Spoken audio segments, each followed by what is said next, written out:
Sixième partie de la journée partage avec Lalita, la responsabilité de notre naissance. Donc vous allez me poser toutes les questions du monde. Si vous me posez des questions qui demandent à comment la structure se fait, tout se fait, je ne vous répondrai pas parce que en général, je vous répondrai une petite réponse. Le piège dans les mots comme ça, le piège, c'est de se dire j'ai compris. Bien sûr que vous avez compris. Tout le monde a compris. Tout le monde. Le piège, c'est de se dire ok, maintenant mon mental l'a pris. Votre mental, il ne doit pas le prendre. C'est vous qui devez le prendre. C'est votre conscience qui doit le prendre. Tout ce que j'ai dit là, si votre ego le récupère, vous êtes foutu.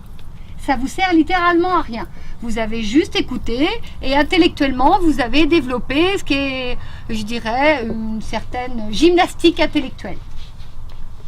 Compréhension intellectuelle. Ce qui est le plus important, c'est que ce soit votre conscience qui le récupère. C'est-à-dire que vous mettiez en situation en disant, qu'est-ce qu'elle a dit déjà?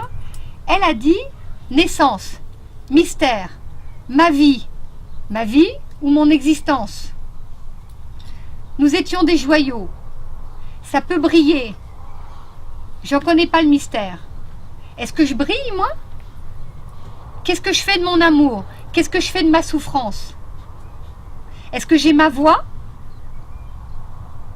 Est-ce que quand je tombe, comment je me relève? Est-ce que je me relève pour ma vie ou est-ce que je me relève pour mon existence? Est-ce que je me relève? Est-ce que je tombe pour mon joyau ou est-ce que je tombe pour ma souffrance? Est-ce que je tombe pour l'amour? Pourquoi je tombe? Je tombe pour mon chemin? Pourquoi je tombe? C'est toutes ces questions que vous devez vous poser. Et ça, ce n'est pas les questions de l'ego. Ça, c'est des questions liées à la conscience. Vous comprenez? J'ai pas été trop vite? Vous voulez que je répète? Ça va? Ça, c'est des questions liées à la conscience. Est-ce que je tombe parce que juste je souffre? Ou est-ce que je tombe parce que, en fait, à l'intérieur de moi, je sens que je ne vais pas au bout de quelque chose? Et ça, c'est ma naissance. Ça, c'est ma naissance.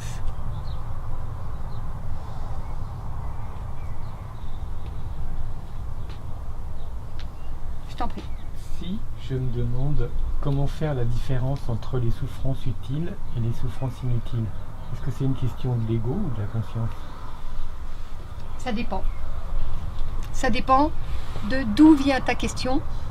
Et en effet, si tu veux, je peux t'accompagner pour voir d'où vient cette question pour toi.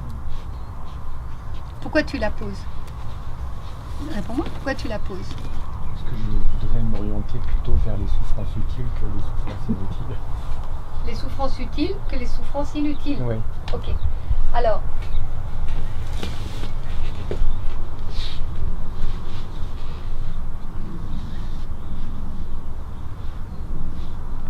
les souffrances inutiles, elles t'obligent à cheminer. Est-ce que tu as envie de cheminer? Voilà.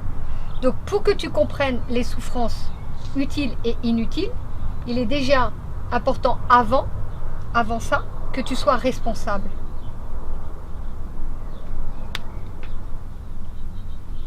C'est ce qui se passe en Occident. Nous, ici, on veut toujours mettre la charrue avant les bœufs. Tu vois? Si tu avais dit, par exemple, quelque chose comme ça, je peux pas éviter, est-ce que je peux éviter les souffrances utiles et inutiles si je deviens responsable? Je t'aurais dit, ah oui. Mais si tu me dis, est-ce que de poser la question, si je veux me débarrasser des souffrances inutiles, est-ce que c'est de l'ego? Ça veut dire que tu n'es pas dans le processus déjà de la voie. Est-ce que vous comprenez? Tu comprends? Oui. Tu comprends pas, Christian? Tu comprends pas? Eh bien, c'est-à-dire que déjà, ce que j'ai dit au début, la responsabilité à un moment amène la réflexion. Et quand tu réfléchis, tu es obligé, dans une réflexion où tu sais qu'il y a l'ego et la conscience, et quand tu sais que ces deux paires-là sont présents, tu réfléchis toujours conscience-ego. Là, dans sa réflexion, il n'y a qu'une réflexion ego. Et donc là, tu mets en effet ta conscience au service de ton ego. Tu viens de le faire. Et pas le contraire. C'est un art d'arrêter de faire ça. Ça va? T'as compris, Christian? Voilà. Et donc, ça veut dire qu'à un moment, la maturité, ta responsabilité, donc là, ce que je te conseillerais, c'est réfléchis plus, pose-toi et évalue, en effet, dans ta journée, en effet, pas seulement égotiquement, mais réfléchis. Alors, qu'est-ce que je vous dis à chaque fois? Qu'est-ce que je vous dis? À la fin, le soir, qu'est-ce que vous faites? Avant de dormir, vous vous dites, qu'est-ce que j'ai fait dans la journée? On récapitule ce qu'on a fait dans la journée. On regarde là où on a été pas tout à fait correct et on reprend là où on n'a pas été correct. On revisualise la situation et on la met en situation correcte. Déjà, ça balaye beaucoup. Voilà. C'est OK? C'est ça. Tu as compris, Christian? Là? OK. Une autre question. Osez, hein. Il faut oser, hein.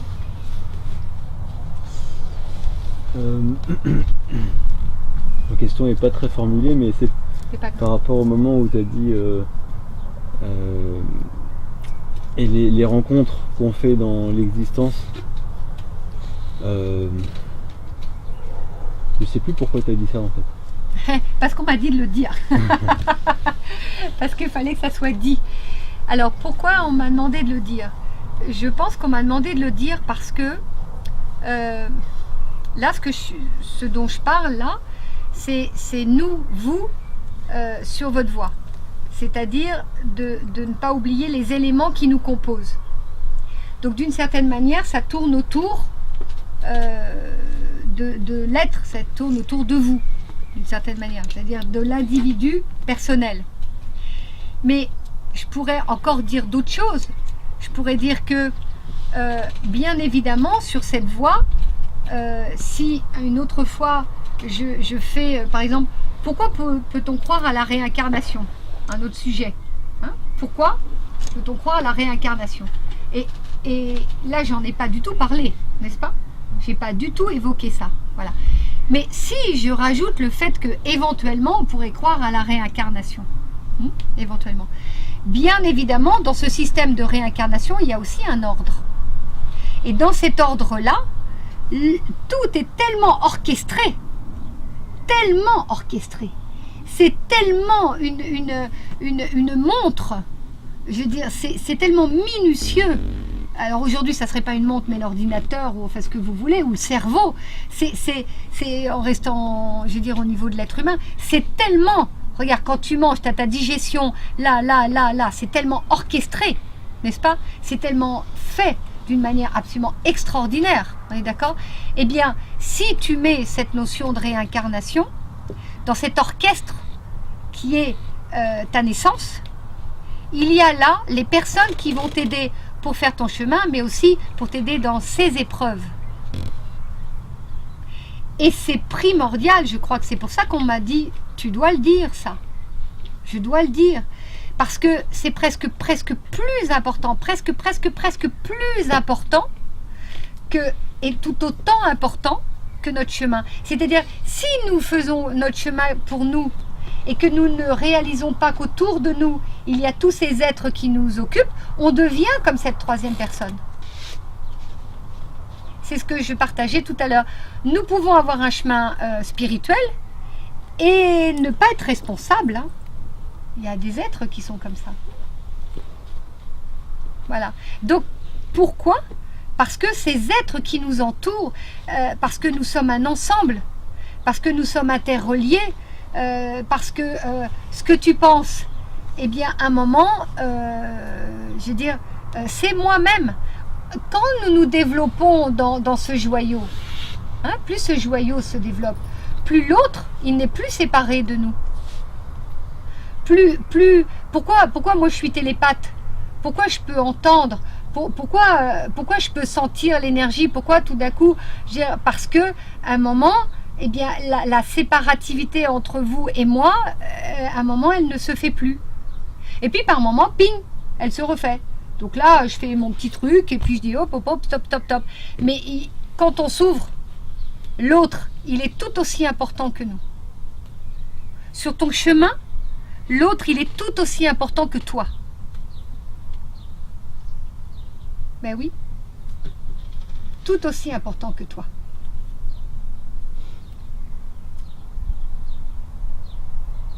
Vous êtes époustouflé quand je dis ça? L'autre, il est tout aussi important. Autrement, pourquoi en méditation on se met et on dit, on remercie nos ancêtres et notre famille d'âme? Mais parce que dans ces cas-là, en effet, tu peux être comme ce monsieur ou cette dame qui ne croit pas à l'invisible. Mais pour croire à l'invisible, il faut le contacter, l'invisible. Si tu le contactes, tu sais que l'invisible existe. Tu vois? Mais dans l'invisible, tu n'es jamais seul. Jamais, jamais, jamais, jamais. Tu n'es jamais seul. C'est un endroit où tu... Si, dans l'initiation, dans le chemin, tu es seul. Parce que c'est l'épreuve. Mais à la fin, tu n'es plus jamais seul. Voilà. D'accord? C'est pour ça que c'est important. Ok.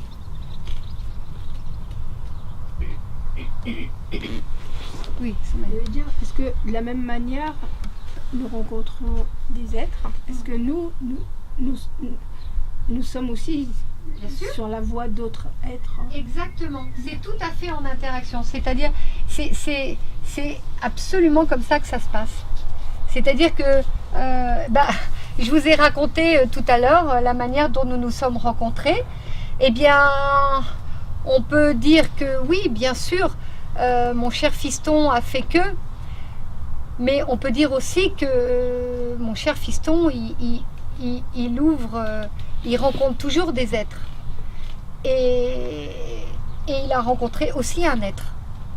Et un être l'a aussi rencontré. C'est pas, ça va dans les deux sens. Tout ce que nous offrons à une personne, moi je vous le dis souvent, quand je vous accompagne, je vous remercie toujours. N'est-ce pas? Toujours, je vous dis merci. Merci parce que oui, on peut dire que je vous offre, mais c'est pas moi qui vous offre. Je suis un canal qui offre. Et puis vous, vous m'offrez, vous êtes aussi un canal. On est orchestré d'une certaine manière. Alors là-dedans, on peut en discuter, et ça, on le fait en formation, du comment, pourquoi ça fonctionne, tout ça. Mais d'une manière basique, nous sommes tous interreliés. Tous. On ne peut pas vivre les uns sans les autres. D'ailleurs, si vous regardez, même, je le dis souvent, même une personne, même un sage ou un maître qui est considéré, je veux dire, comme un être, en tous les cas, sur cette voie du joyau, on va dire, quand il va méditer, qu'il est en ermitage, c'est parce qu'il n'est pas seul. Non. Autrement, il s'ennuierait, au bout de 10 minutes, il repartirait, il irait au village d'à côté, et puis il irait, je sais pas, moi... boire un thé. Il s'ennuierait. Mais comme il est habité de toute cette humanité, il peut aller ailleurs, autrement. Voilà. Donc on est tous interreliés. Absolument, absolument. Toi aussi, tu apprends tout le temps. Voilà. Est-ce que vous avez d'autres questions? Tout à l'heure, tu m'as demandé inutile et utile. Luce, qu'est-ce que tu m'as demandé? Tu m'as dit comment voit-on les souffrances utiles ou inutiles? Exactement. Les souffrances utiles, elles servent toujours à notre développement de conscience. Toujours. Toujours. Les souffrances inutiles, elles nous servent toujours à souffrir au niveau de notre ego. Toujours. Et il faut savoir le lire. Voilà. Mais c'est toujours comme ça. Les souffrances utiles, c'est ces souffrances où, en effet, à un moment, on sait que cette souffrance-là, elle est là. Et notre conscience, elle dit, oui, je veux passer ce chemin. Je vais y aller. Et j'y vais parce que je sais que cette souffrance-là, elle va m'emmener plus loin. Elle me débarrasse de quelque chose. Elle me retire tout ce qui ne m'est pas nécessaire. La souffrance inutile, elle nous en rajoute. Elle nous met du poids supplémentaire. Elle nous met des trucs en plus. Voilà. C'est en ce sens-là où elle est complètement inutile. Et du coup, elle ne nous laisse pas de la place pour vivre cette souffrance utile. cette souffrance que tous les initiés vivent, que toutes les personnes qui font le chemin vivent. Voilà. Alors au début, tout se mélange. Au début, tout se mélange. Les souffrances utiles, les souffrances inutiles, tout ça, c'est un beau pactage. Et c'est ce que je te partageais, c'est-à-dire que quand il y a des mémoires, parce que ça aussi, c'est primordial. Quand il y a des mémoires akashiques, c'est-à-dire que quand nous avons nos réincarnations et les mémoires de nos vies passées qui nous habitent, parce que ces mémoires nous habitent tous les jours, on vit avec tous les jours. On fait des choses, des fois on croit que c'est nous là maintenant égotiquement, ça aussi c'est un leurre total. En réalité c'est des mémoires qui nous habitent et ces mémoires elles nous emmènent et quelquefois ces mémoires elles nous créent des souffrances utiles et des fois des souffrances inutiles. Donc quand je dis qu'il y a un ordre et qu'il y a beaucoup de choses à regarder dans ce pactage, c'est pas une blague. Voilà. Tu vois ? Parce que si on regarde les souffrances utiles liées à nos vies passées, très souvent, c'est des accélérateurs d'éveil. Très très souvent, quand on va voir là, la personne souffre bien costaud, bah tu dis oui, toi tu l'as vécu, c'est sûr que ça fait un boom, donc il faut que le courage soit là, il faut que l'endurance soit là, il faut que la personne sache déjà pourquoi elle est là, tu vois, il faut déjà que la personne elle soit entre l'amour et la souffrance, donc elle se dise ok je suis en sandwich et j'accepte, donc ça veut dire elle a déjà sa voix. Et là, en effet, eh ben, c'est une autre histoire et c'est une histoire en général merveilleuse et t'as pas envie de mourir tout de suite. Hein. T'es d'accord, non? Oh oui. T'as pas envie de mourir tout de suite. Tu dis, attends, je vais pas recommencer. Le bébé, la totote. Enfin, nous, il n'y avait pas de totote, heureusement. Maintenant, il y en a plein que trop. Les dents qui poussent, le papa, la maman. Déjà comprendre.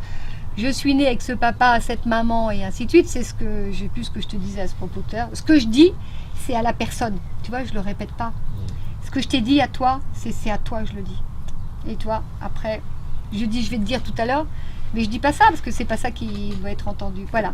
Donc quand on est lié avec les mémoires akashiques, alors là, quand on commence à foncer là-dedans, bah, tu sais, j'imagine, hein, c'est merveilleux parce que là, t'as pas seulement le joyau de cette existence, tu as le joyau de toutes les existences passées. Donc du coup, le bijou là, ça devient grand. Et là, comme je dis souvent, moi je touche un bout, ça fait ça, hein, de ce qu'on peut ressentir. Mais ça donne pas envie d'arrêter. Hein. Ah ben non, une fois qu'à l'intérieur de soi, l'énergie circule et là on en est là et que voilà, enfin tout le reste circule, t'as pas envie d'arrêter. C'est tout ce que je viens de dire, c'est le b.a.-ba de l'histoire. Après ça, boum, t'as envie d'y aller quoi. Mais si on n'est déjà pas responsable, hein, si déjà le b.a.-ba de comprendre que nous avons une naissance, que cette naissance, nous oublions le mystère de la naissance. Et si nous oublions déjà, les personnes, elles viennent, elles te disent, tu peux s'il te plaît me dire ce que j'ai fait dans mes vies passées? Moi je dis non. Ça sert à rien. Absolument. Il suffit de regarder là en face de soi, on a tout ce qui était derrière, il faut voilà. aller devant. Voilà, ça sert à rien. Et puis surtout, ça sert à rien s'il n'y a pas le socle de cette existence-là. Parce que peut-être ça, je ne l'ai pas assez dit, mais cette existence-là, elle est primordiale. Avant tout. Et la plupart des personnes, elles disent, je veux aller voir ce qu'il y a derrière, ce qu'il y a derrière. Mais nous faisons que ça d'aller voir ce qu'il y a derrière. On passe notre vie à aller voir ce qu'il y a derrière. Qu'est-ce qu'on se prend comme poteau, rien que quand on regarde derrière. Voilà, on se prend des poteaux, voilà, exactement. Voilà, on se prend des poteaux et des poteaux et des poteaux. Donc on passe notre vie à faire ça. Alors, utilisons notre derrière, enfin, le passé, pardon, utilement. Voilà, voilà. Mais voilà, donc j'ai répondu à ta question? Oui, super, voilà. Est-ce que vous en avez d'autres? Vous voulez du pain d'épices? Avec un bon thé ou un bon café? Voilà. Eh bien, on va fermer parce que, voilà, on va remercier et fermer.